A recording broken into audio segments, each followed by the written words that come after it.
छब्बीस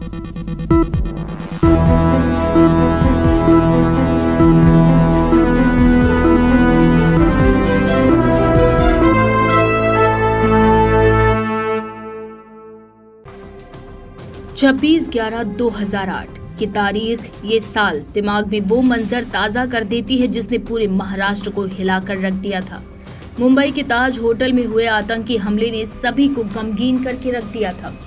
चारों तरफ गोलियों की गूंजती आवाजें, दहशत के साए में मुंबई की सड़कों पर पसरा सन्नाटा। खौफ के इस मंजर को पाकिस्तान से हथियारों के साथ समुद्र के रास्ते से लेकर आए लश्कर-ए-तैयबा के 10 आतंकियों ने मुंबई को बम धमाकों और गोलीबारी से दहला दिया था।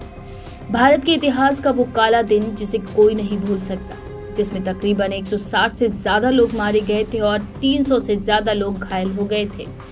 इस मंजर के बीच मुंबई मानो अपने ही घर में कैद होकर रह गई थी। इस हमले को याद कर आज भी लोगों की रूह कांप उठती है। लेकिन 26/11 के इस अटैक के पीछे की सबसे बड़ी शक्ल थी तहव्वुर राणा, जो कि पूरे प्लान का मास्टरमाइंड है।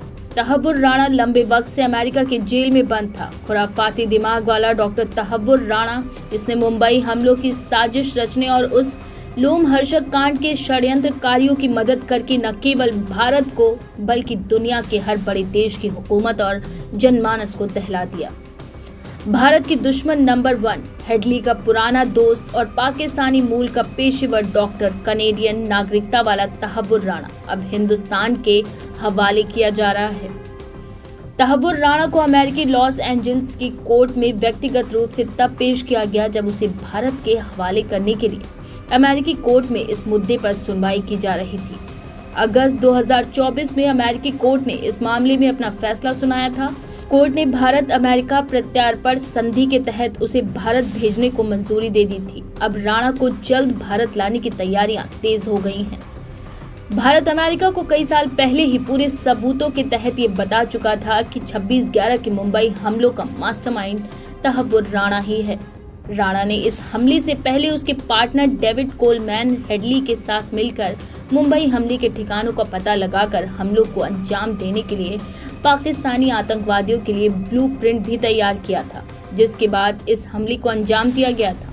बुधवार को तय कर दिया गया कि तहव्वुर राणा को भारतीय एजेंसियों के हवाले किया जा सकता है। इस पर अमेरिका को कानूनन कोई आपत्ति नहीं है। फिलहाल राणा को अमेरिका में उस पर लगे आरोपों से बरी कर दिया गया है, लेकिन भारतीय कानून में उसे अभी भी दोषी करार रखते हुए रिहा नहीं किया गया है।